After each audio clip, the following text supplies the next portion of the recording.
Spring is a time for renewal, so why not renew your commitment to spicy self-care?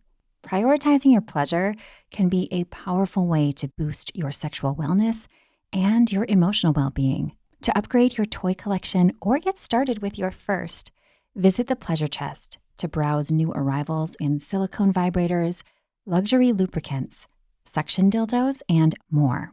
Their Cal Exotics California Dreaming Thrusting Vibrator and We Vibe 15-year anniversary toy set sound especially cool to me. Shipping is always discreet and free with orders over $75. Again, that's the Pleasure Chest at thepleasurechest.com. What would it take to arouse your life, to experience more connection, more pleasure, more realness in and outside of the bedroom? I'm August McLaughlin, and this is Girl Boner Radio.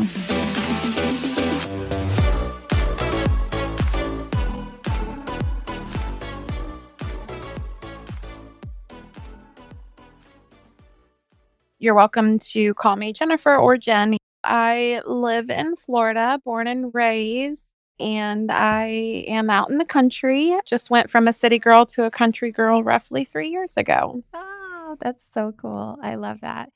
Jennifer is also a mother of two who's built a very successful career against multiple odds. She loves animals and her family, and she has this warmth that you can feel when you're in her presence.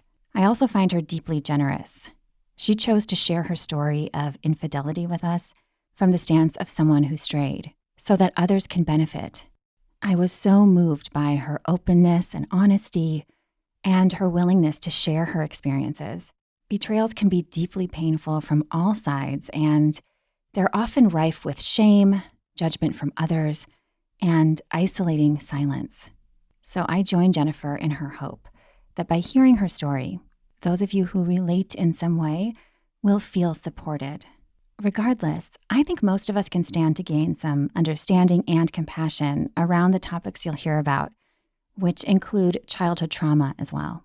We just never know what's going on in others' lives or what they're carrying. When I spoke with Jennifer, she had been listening to Girl Boner, and she knows that we talk a lot about pleasure and orgasms, so we started there.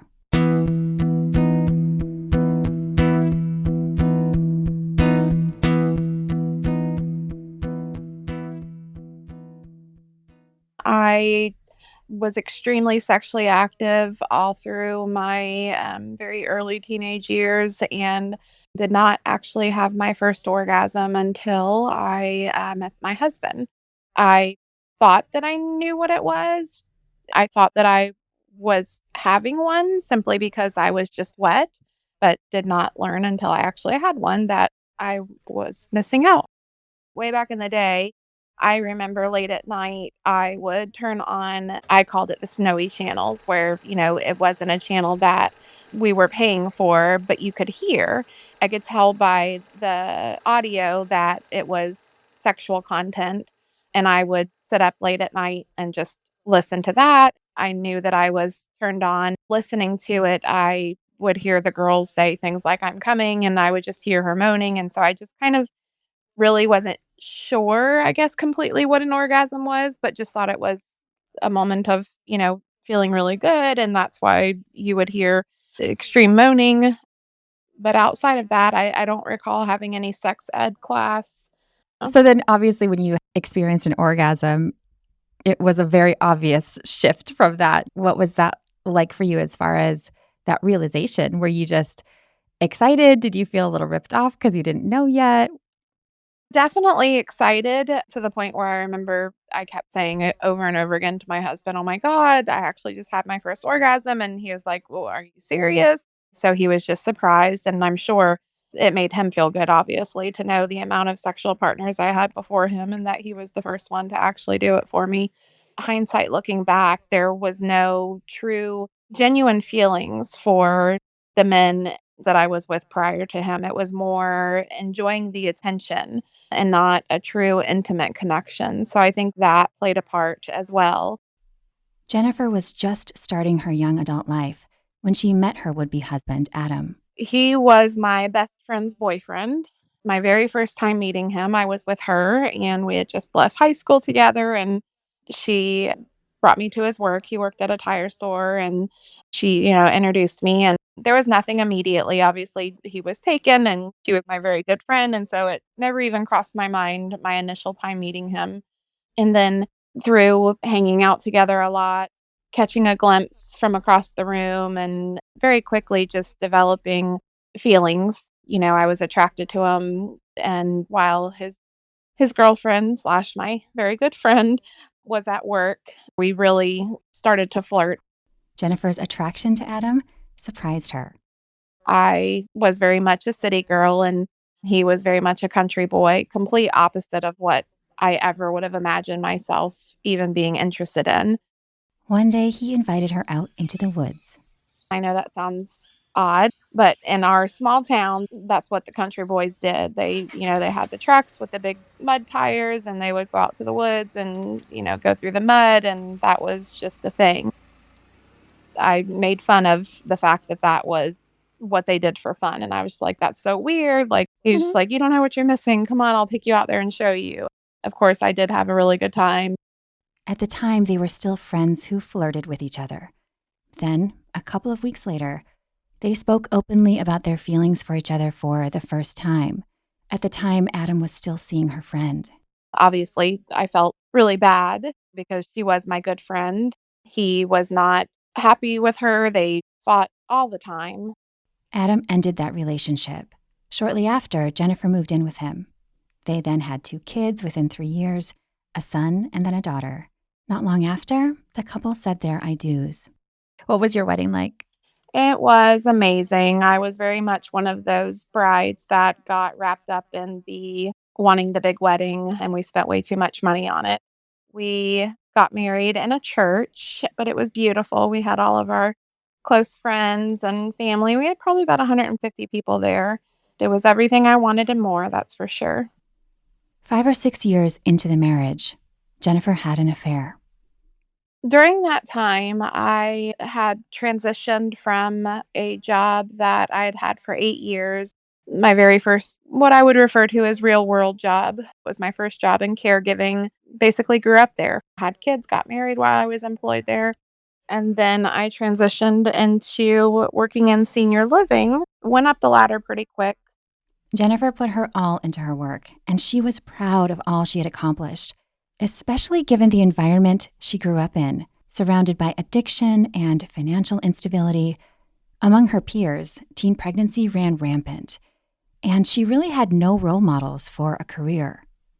I can remember walking up to work and just thinking to myself, holy shit, I run this place. Like, this is crazy. And it just was so surreal to me that given, my past, I think it made me feel even more proud. It was an exciting time and all-consuming. I feel like I put both Adam and the kids on the back burner during that time because I had just completely dedicated my everything to making sure I was successful in that role. Jennifer worked her way up, becoming the executive director of an assisted living company. Along with her growing success, though, she grappled with insecurities. Still questioning, was I even deserving of it? How did I get this? Adam was supportive of her career, but they weren't having the conversations that she wished they were having. He was focused on the money she'd be making, she said, versus the hard-won evolution that Jennifer cared about. So that was kind of an area that we just didn't see eye to eye. Yes, money is important, but to me, happiness in your job is more important. I guess you could say I didn't feel supported in my growth. Someone else started to fulfill that need for her. His name was Brian, and they'd worked together at her previous job. I just started turning to him because he did engage in that exact conversation I was looking for. And he was extremely supportive and, would always say, gosh, I'm so proud of you, because he too had a hand in my growth. Brian was older than Jennifer, had more experience in the field, and so she really appreciated his guidance and encouragement. I, would constantly tell him, I couldn't have done it without you. Thank you for showing me the way. And thank you for telling me you're proud of me. That, makes me feel good. I wouldn't say that my marriage was in a bad place, but there were just some things that I found in Brian in regards to the support that I did not have in Adam. Soon, the friendship/mentorship crossed professional lines. Conversations started with always being job related. Hey, how do you think I should decorate for this party? Or, what kind of theme do you think would be good for this event? It went from that to him sharing frustrations with his current girlfriend or sharing frustrations with his personal life, which then opened up my comfort level to share some of my frustrations. Frustrations with her own marriage. It took a hard turn when we started to play a game on a phone called Words with Friends. It happened pretty quickly as far as going from just being really close friends and support systems for each other to using that game to start talking inappropriate to each other. We put a little spin on the game where when you created a word, you then had to use the word in a sentence. We both started using the words and sentences that had something to do with sex, basically. Brian's girlfriend had already been suspicious of their relationship back when they were talking literally just as friends. So Jennifer and Brian started to tease that, Well, she thinks we're doing it anyhow, which led into talking about what we would do to each other if we ever did decide to do anything. they also started spending more time together in person. We both were event planners, and so we would go shopping for decorations and, just bounce ideas off of each other. Those ideas became sexual too. While we were shopping, we would kind of reflect and laugh about some of the sentences and words that we had used, the night previous playing the game, One day they decided to put their talking to the test. and see if we're just talking or if we are really going to do something.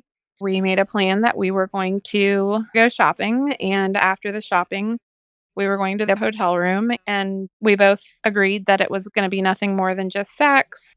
That planned day arrived and they started to execute it. We went shopping, then we went to the hotel room And then Brian's girlfriend showed up. because she had followed us that day. I'm sure that was a very difficult moment. How did that pan out? It totally was like one of those scenes off of that TV show Cheaters. We both had, just got up into the room, and immediately it was just very awkward. Of course, nobody knows what would have happened, but because it was awkward, had she not shown up, I don't think we would have moved forward with anything. I think, we would have both just laughed about, yeah, you're right. We were just shit talking and, we're good friends. This is weird. And we would have left. I don't remember everything she said, but she, of course, was just very upset. That was the end of her communication with Brian. Adam learned what happened too. He, of course, was very upset. I know this may sound strange, but what proceeded after is kind of a fog to me. I remember just crying a lot. I remember he wouldn't come home for the first day or two. I wasn't sure where he was. He wouldn't answer his phone. I remember reaching out to some of my family and sharing my embarrassment of what happened and how sorry I was and how much I love and care about Adam. I don't know why I did what I did, just begging for forgiveness, She did the same with Adam when he eventually came home. begging for forgiveness. And I just vaguely remember him taking some time and was very distant over the next couple of weeks. Adam said he forgave her. He'd forgive, but not forget. That kind of was it. It was almost too good to be true how quickly he was willing to just move forward and put it behind us. So at that point, you weren't looking at trying to work on your marriage at all, right? No, To you, it felt like, oh, I messed up. And he accepted it and is like, I'm going to give us another chance and we're just going to move on. correct. Yeah. Yeah. From what I recall during that time, there was never any discussion of any issues in the marriage that were lacking anything. If anything, it was the opposite. I was just trying to assure him that he was the man of my dreams and that I had no desire to be with anybody else. And I just made an awful, awful decision, and it moved really quickly into putting it behind us. Gradually, Jennifer and Adam got back into a normal routine. Life went on for months and then several years, and then a second affair started.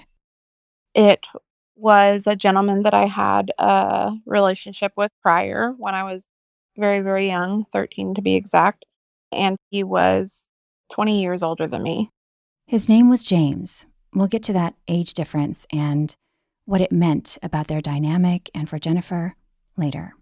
One day I had a Facebook friend request from him and I accepted it. And then that turned into very quickly a message in my inbox. At first, it was small talk, hey, how are you? You look good, that kind of stuff. And then he said that he had heard I was trying to get my mom on public assistance, Medicaid and disability and, some other things, that I was struggling with it, and that he had some connections and he could help me get her established on everything.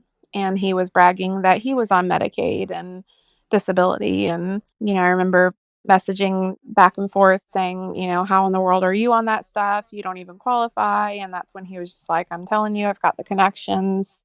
You want to have dinner and we can talk about it. So you went to dinner, and were you getting any sense that he wanted something more than to be supportive? Yeah, very, very quickly. And I feel like I knew even before physically seeing him that there was a very strong chance that he was going to attempt to say something or do something.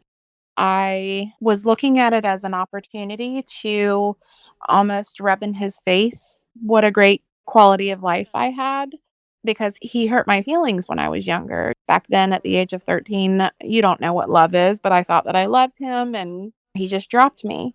So it was an opportunity for me to let him see the kind of car I drive and to brag about the kind of job that I have and let him see the wedding ring, the size rock that I have. It was just a very immature mindset. Beyond wanting to show Brian what she had accomplished since he hurt her, Jennifer really wanted to help her mom get the support she needed. Because that burden was on my shoulders, both financially and everything with taking care of her. So she said, yeah, she'd have a meal with him. By the time I got to his apartment complex to pick him up, 9:30 or something like that, I was supposed to have been there earlier, but got caught up with some stuff at work. And so there was no restaurants open. So he said, well, how about we get stop and get something to drink? And I said, I'm not really into that. I don't want to go to a bar. And he said, well, how about, I grab something to drink for you and we go back to my place and talk.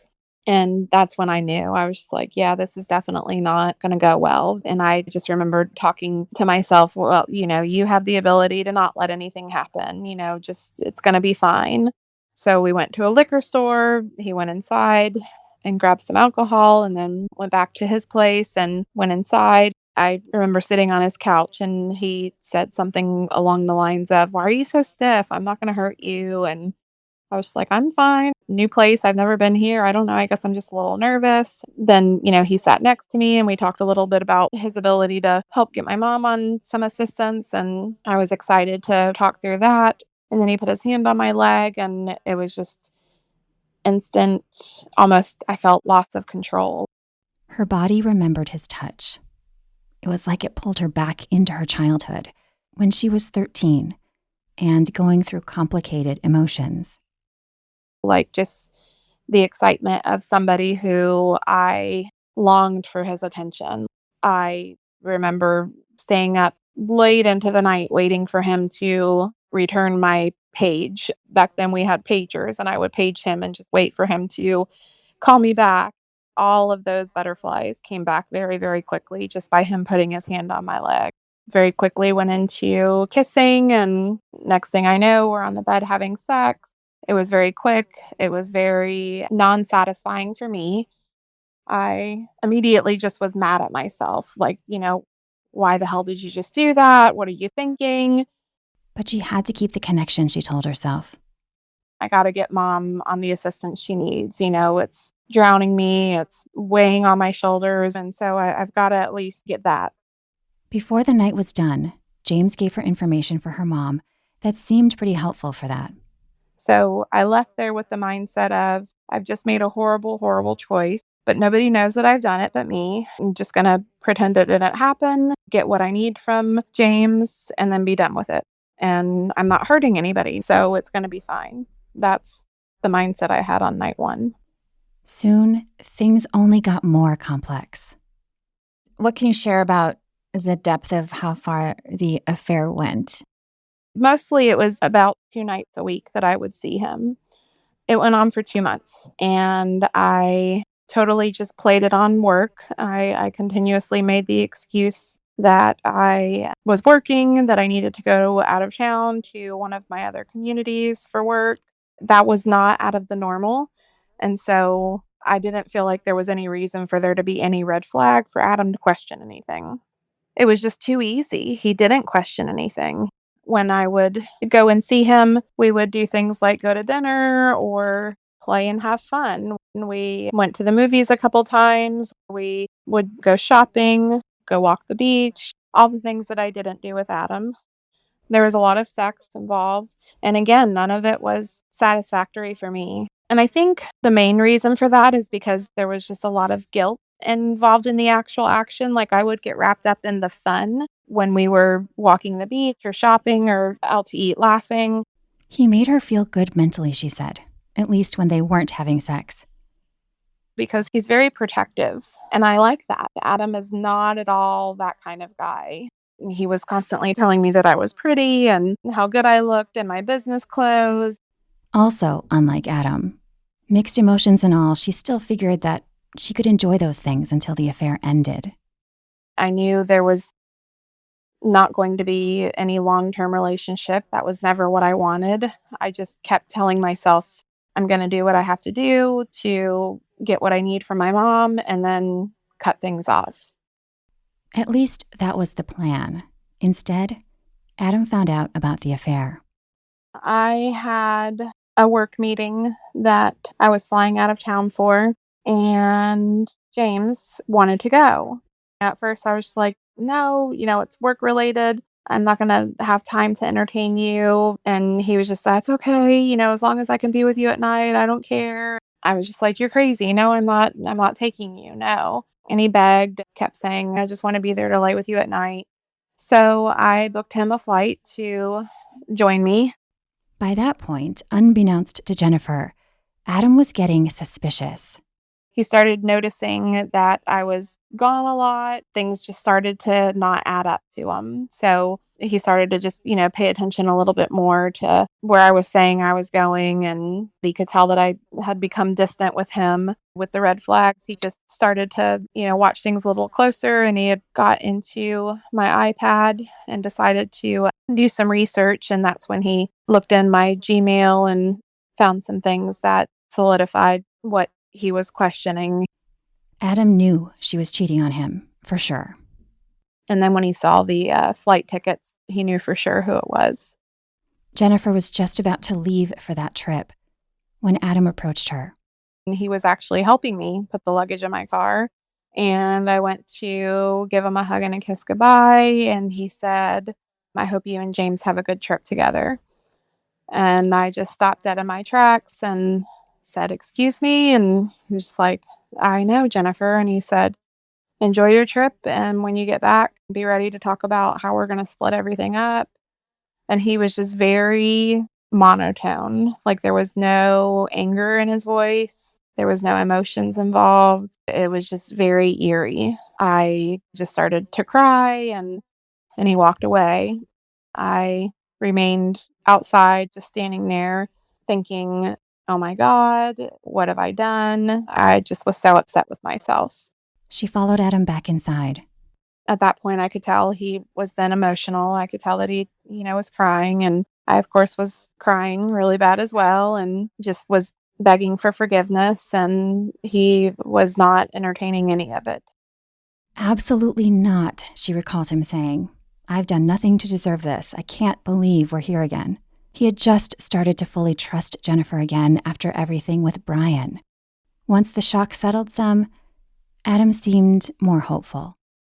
Almost like the time with Brian, where he just all of a sudden went into the mode of, we're going to work through this. It's going to be okay. Jennifer ended the affair, and James didn't take it well. Told him, you're not going to Atlanta with me. Adam has found out. I feel awful. We're done. James was very much, no, I want to be with you. Don't end it. No, I need to, she told him.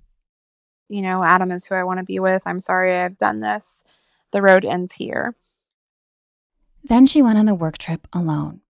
Adam insisted that she go. He knew how important this particular trip was for her career. They would talk through things when she returned. I went on the trip and it was just for 3 days, but I would text and call Adam and, just checking on him. Adam started paying more attention to Jennifer, too. I hadn't gotten my nails done in a really long time because I just was trying to save money. And so he told me, he said, I want you to start doing your nails again. You need to take care of yourself better, and just was being sweet, which was almost bittersweet. I, of course, didn't feel like I deserved it. Then something happened that shook Jennifer in a whole new way. She discovered she was newly pregnant, something she didn't even think was possible then. Being almost 40 years old, Adam and I had been having unprotected sex for the past, I believe 5 years at least. And so I had it hammered in my head that I'm just too old and not able to have children anymore. Her emotions swirled.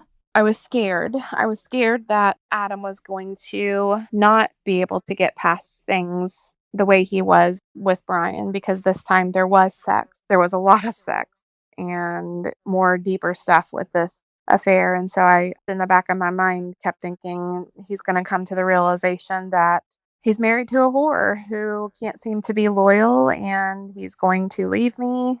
But she also thought, here is an opportunity, if the child is Adam's, to basically seal our marriage, because I know he wouldn't leave me with a newborn, and it will give us something to enjoy again. Because what I had realized was that our children turning into adults with their own lives created a huge void in our marriage. I just was using this pregnancy as a very sick, manipulative way to fill that void with another child. And if the child was not his, I would abort it. Kind of going back to that, nobody's going to know, but I have to figure out who the baby belongs to. So she reached out to James and let him know that I was pregnant, that I thought that it was his because Adam and I had been having unprotected sex for years. And if it is yours, I want to raise the baby with you and have a life with you. And so I told him this awful lie, but I was going to need him to participate and pay for the blood tests to determine if he was the dad or not. Those tests are usually performed near the end of the first trimester. And so over the course of the next 3 months, I had lots of conversations with James. We spent a lot of time on the phone together. And it was just conversations where I was just telling lies of this life that we were going to have together if the baby was his, and, just kind of entertaining him and dragging him along the way in order to get him to take the blood test. There were some power dynamic things going on there related to abuse, which we'll get to. Regardless, though, I couldn't help but wonder how isolating this all must have felt for Jennifer. Feeling this need to lie and keep lying, keeping this huge secret, plus ongoing worry about the outcome, what might happen. You're navigating this very much on your own, even though you were talking to James about it. There was this very complex thing happening with him. And so I can sense that it must have felt lonely. I mean, how were you feeling emotionally at that time before you found out whose baby it was? Just scared that I was going to get caught again, even though I made a very firm boundary that absolutely there would be no meeting up. And definitely no sex. But there was still always the question of whether or not texts that we send back and forth? Am I going to forget to delete some of them? Am I going to forget to delete his call out of the call log in my phone? All of that weighed heavy on my mind. I know that it caused me to be very foggy brained at work. And of course, on top of all of that, hiding pregnancy sickness. It definitely was awful. And I have some very, very good friends, but none that I felt comfortable enough admitting what I was doing because it was an awful thing. I mean, Adam is such a great guy that I felt so ashamed of my actions that I definitely didn't want to bring any of my very good friends into sharing what I was going through. Finally, Jennifer received the DNA test results. They showed that James was the father. It was definitely upsetting. I remember crying and then thinking, okay, now I've got to make the appointment for the abortion. And her lies continued. I called James and told him that I was bleeding and I wasn't sure what was going on, but it didn't look good, that I think I might be miscarrying. And he was very upset. That night, Jennifer went to the abortion clinic alone. She booked a hotel room nearby so she could recover privately and used a work excuse with Adam. But then, Adam reached out. It was like midnight. And when my phone rang and I saw his name on the caller ID, I instantly knew something's wrong because why is he calling me this late at night? And so I didn't answer it at first. I was just kind of went into panic mode of thinking, how does he know? He called again, back to back. And then I finally answered, and he just was very, very mad. This time there was a lot of emotion in what he was saying, a way that he's never talked to anybody that I've ever witnessed in my life. It hurt very, very, very bad because he's just such a kind person, and it takes a lot to get him angry, and I've never saw that side of him. And what had he found? So he decided to go and look at our call logs. Of course, James's phone number all over the records. Understandably, she said, Adam laid into her. I can't believe you. I should have known better. We're absolutely done. No ifs, ands, or buts this time. I was an idiot for taking you back the first time, and then the second time, and here we are a third time. And then Jennifer shared everything about the pregnancy, her plan if it had been Adam's baby, the abortion. While that honesty was super important, at that point, it didn't help. It was all too late and made very little sense to Adam. So Jennifer, panicked and still recovering from her procedure, drove straight home. She wanted to try to fix things, impossible as that seemed. When she arrived, Adam's harsh words and Jennifer's apologies continued. She slept on the couch that night and couldn't seem to make sense of anything for herself. Her mind just kept spinning and spinning. Within 48 hours, she knew she needed help to sort through her behaviors and deceptions with hopes of healthfully moving forward, or at least knowing up from down. She hopped online and found an intensive inpatient therapy program in another state, in New Jersey. She told Adam it was something she felt she really needed to do. I had shared with him that I was just very lost and confused and questioning who I am and what I'm about and why I've made such awful decisions and that I needed something more to figure it out. His response was, I don't care what you do. It's not going to change anything. We're still done. Jennifer understood. She told him, I respect your decision and I understand why you're making that decision, but I still need this for me. I'm not a good person right now. I've got to figure out what's going on. She saw no other way forward, whether they parted ways or not. And as she stepped into it, the process was far from easy, like from the get-go. So you started this program, and what was that like for you, those 30 days? It was the absolute scariest thing I think I've ever done in my life. Just the commitment to put myself first, to do it for 30 days, that is something I've never done in my life. To walk away from work for that amount of time, to walk away from family for that amount of time. Checking into the actual place was awful, awful, awful, awful. I mean, it was like a scene out of a movie. as I walk into this house because I got there really late. So you stay in this house with a bunch of girls, and then every day they transport us to the actual center where the therapy sessions take place. And so when I got there, the therapy sessions were already over. So I did not get to partake in, I guess, their regular orientation, which is apparently much more smoother and warm and fuzzy. Instead, I walk into this house with these ladies. One of them is yelling at another one because she thinks she stole her charger. Another one is in the corner gossiping about another because she thinks that she went to the liquor store the night before. Just a lot of loud chaos. Where even was she? I just basically went into panic mode, saying, I think something's wrong here. I don't know where I'm supposed to be, but this is not where I'm supposed to be. I'm not on drugs. I'm not addicted to alcohol. I could hardly talk. I was just crying so bad. And the lady was nice, but also very direct. She was like, "Oh, honey, you're in the right place. Everything's going to be fine." And she pointed me to another girl and she said, "This is Christine. She's going to be your roommate. So she'll help you with your luggage. You're in room 3."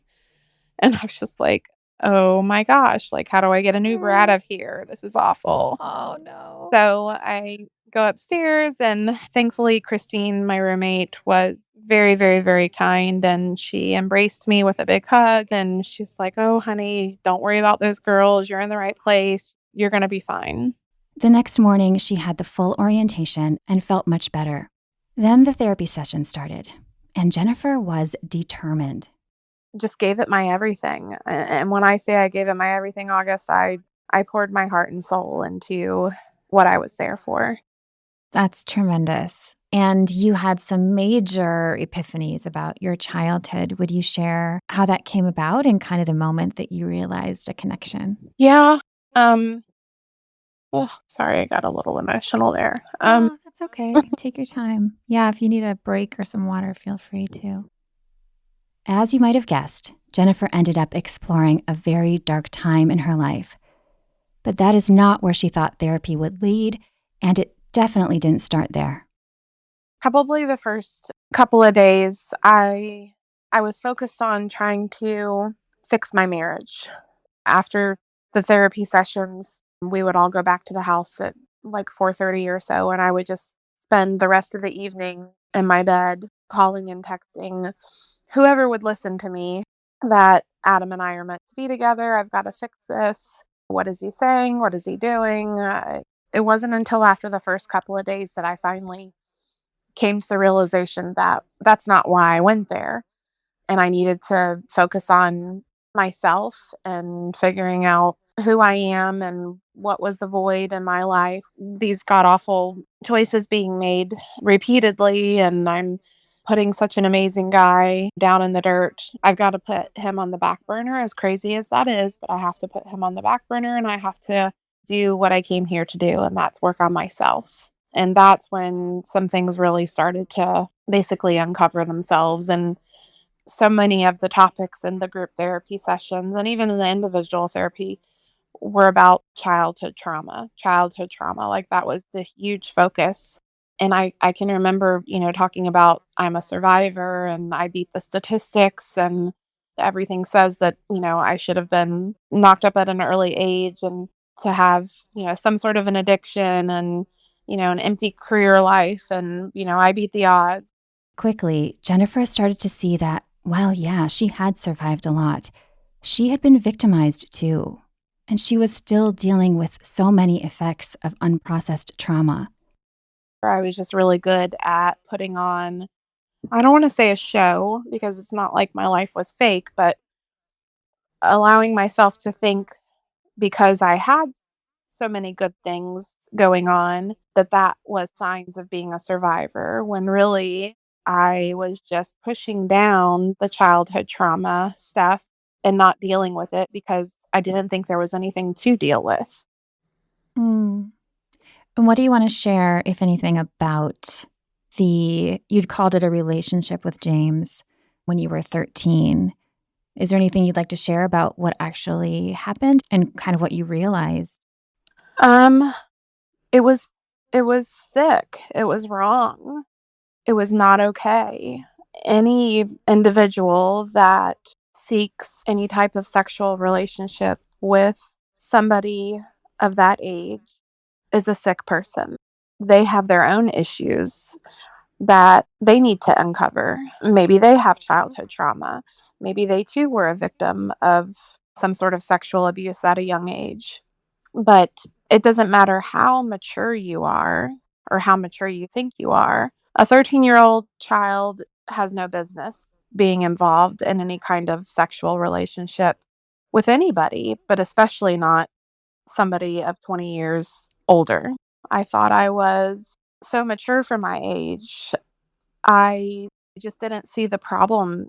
It felt good. It felt good to have the attention, and it felt good mentally because being insecure with myself, having somebody older and cooler in my mind give that attention to me made me feel more secure. Yeah, and we know that people who abuse kids in that way too, they prey on insecurities and on the things that make us vulnerable when we're kids, which is such a hard thing. And as you said, comes from often their own trauma. I'm curious, and I don't want to put any words in your mouth at all. So tell me if this is not the word you would use, but it seemed like he groomed you in adulthood, lured you in a way. Do you consider that grooming? And were you also able to see that pattern that, oh, this happened back then? And oh, no wonder I fell into this again. Yes, absolutely. It's funny that you use that word because that's exactly what I discovered in the therapy is the grooming process and how a person that is an adult can see where the weak points are in the child and focus on preying on that, whether it be the insecurity with themselves physically or having the absent father like I did, or having the mother who is an alcoholic and would use the fact that I was sexually active as a way for her to benefit rather than something that she should have protected me from. In other words, her mom knew about the abuse. She even leveraged it to get money. There was never any conversation of this shouldn't be happening. Instead, she would get drunk and she would threaten to call the police and report the person I was sleeping with because James wasn't the only older man that I slept with at that age. There was threats to call and report it unless she could get money to shut her mouth. So, as the adult man, seeing those weak points and utilizing them to raise me up and make me feel better about myself. Absolutely, there was a lot of grooming. Did that help you have compassion for yourself as an adult? And also, I imagine a lot of feelings came up about looking back at yourself as a little girl too. How did that impact just your sense of self-compassion or even maybe anger, looking back now as a mom too? It's interesting because while I defend the actions in the aspect of there was nothing wrong with it, I was mature for my age, everything I just said, at the same time, I was extremely protective, especially with my daughter, but also with my son, but more so her, with not allowing her to go stay the night with friends, making sure that our house was always full of fun so that the friends would want to come and stay the night with her rather than her going to houses that what if there's a creepy uncle in the basement, or something like that. Like I just was very, very paranoid, doing everything I could to make sure that my children were not sexually abused. So it's interesting to me how I didn't think there was anything wrong with it, and I didn't think I was affected by it. I felt like I was a survivor, but at the same time, I did everything I could to the extreme to make sure that my children didn't have any of that repeated trauma in their life. And then realizing that the only way that I could truly walk away from New Jersey with no more weight and feeling like all of that was truly behind was nothing other than forgiveness. Everybody in my life that hurt me, and so I was able to do that. It took me a little while, but I wrote letters to the people that I needed to forgive and the biggest person I needed to forgive, and that was myself. To forgive myself for what I had done to hurt others and my actions, and to allow myself to let go of it and to come home with just a clean slate. That wasn't easy, she said, or a quick thing, but it was a start. She had done the work. taken the proper steps, and gained so much self-awareness. How did you feel when you left? It sounds like you went through some major transformation. I did. I felt empowered. I felt ready to tackle the world. At the same time, I was terrified because I was coming home to a man that was wanting to divorce me, and that there was a lot of difficult conversation ahead of us of who's going to leave the property and who's going to stay on the property and how is this going to look financially. And so all of that was heavy on me, but I still felt very empowered because I felt like I was given the tools to properly get through. Jennifer left the therapy program feeling like a whole new person, or maybe finally a lot more like herself. Still, she had no idea if Adam would forgive her. Whether he did or not, what would happen next? What she hadn't realized was how much more healing work remained.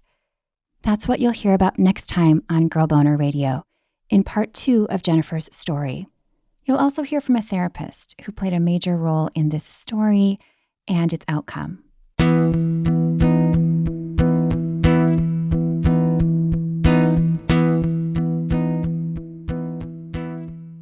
If you are enjoying or appreciating the show, I would love it if you would leave a rating on Apple Podcasts, that's the purple iPhone app, iTunes, or Spotify. It would also mean the world to me if you would share links with your friends, especially if they might relate to these topics.